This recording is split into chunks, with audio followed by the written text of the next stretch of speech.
How to lunge correctly for strong legs to last throughout your life. This is part 1 of 5 for the flexibility part. So just before this is the short video on flexibility.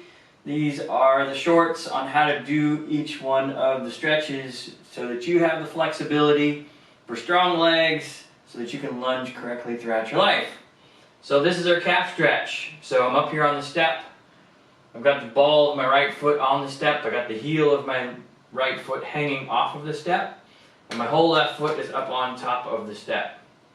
And all we want to do is we want to contract and push the ball that right foot and come all the way up as high up on the toes as we can, and then we want to relax and let that right heel sink as far down as we can towards the floor while we're staying up nice and tall with good posture. I've got my right hand on the wall for some balance and stability.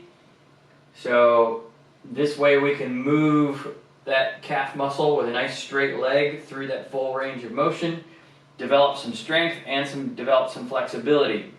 Really great if you can do this in bare feet, or I have socks on, but to where your foot is free to move and you can feel. And then also as you push all the way up to the top, feel where it's weak. Is it weak in a particular point? Because that's where you might want to go a little slower and build some strength. Is it weak pushing out to the outside? Is it weak pushing into the inside? If it is, you want to focus on building up some strength in that particular area. And then same thing, when you drop down into the bottom of that stretch, you want to think about feeling, is there more restriction going one way than the other way? Is there more restriction with my heel going to the left? Is there more restriction with my heel going to the right? Work into the parts where there is more restriction so that you try to get balance across the whole bottom of that movement, the whole middle of that movement, and the whole top of that movement, so that you feel your body and you improve the function of your ankle joint so that you have better lunging ability as well as any other activity when you're on your feet. Okay, so then we're going to switch to the other side. So now I got the left ball of the left foot on the step, the left heel's hanging down, my right foot's completely on the step just for balance, right hand still on the wall. Going to big inhale and push all the way up, feeling all that all the way up, and then big exhale, dropping all the way down. I do about 5 to 10 of these on each side. Big inhale all the way up, big exhale coming all the way back down, big inhale pushing all the way up, feeling everything all the way through, big exhale coming all the way back down, and then another time. Okay, and just like I said, feel everything.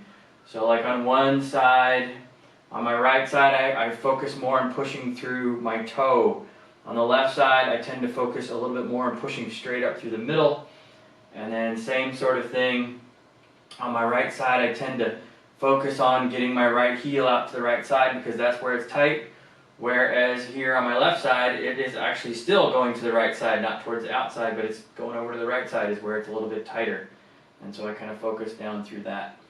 Alright, so that's our big our big gastric muscle up here at the top. And then we want to work the little soleus muscle down lower so that we develop that.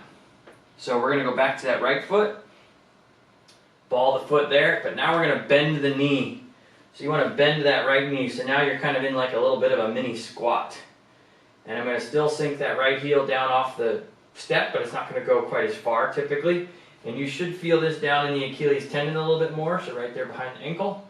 And then we're going to push through the ball of that foot, coming all the way up, trying to keep that knee bent. And then we're going to exhale and relax all the way back down into that stretch there. Big inhale all the way up. Big exhale, coming all the way back down. And same thing.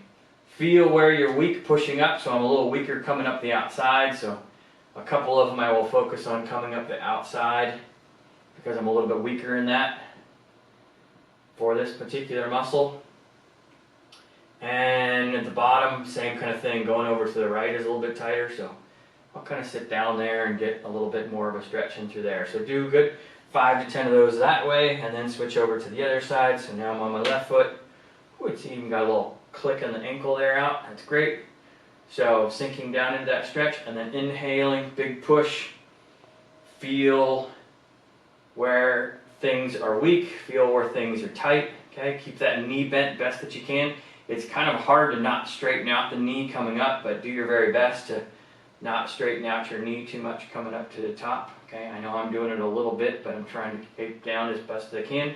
That's why having a wall next to you or something to hang on to, a stick or something for some balance, so that you can work deeper into this stretch and get your ankles more flexible and stronger at the same time. Very important to have strong ankles so that we stay on balance better and just have more flexibility in through them. So they're the closest big joint and big mobile joint to the ground, so they have a big effect on every other joint in our body. Okay, so that's how we stretch out our calves. This was part 1. Part 2 is right after this in the playlist. Make sure to subscribe and check out the playlist so that you can see all of these different things, so you can also lunge great throughout your life and have strong legs. See you in part 2.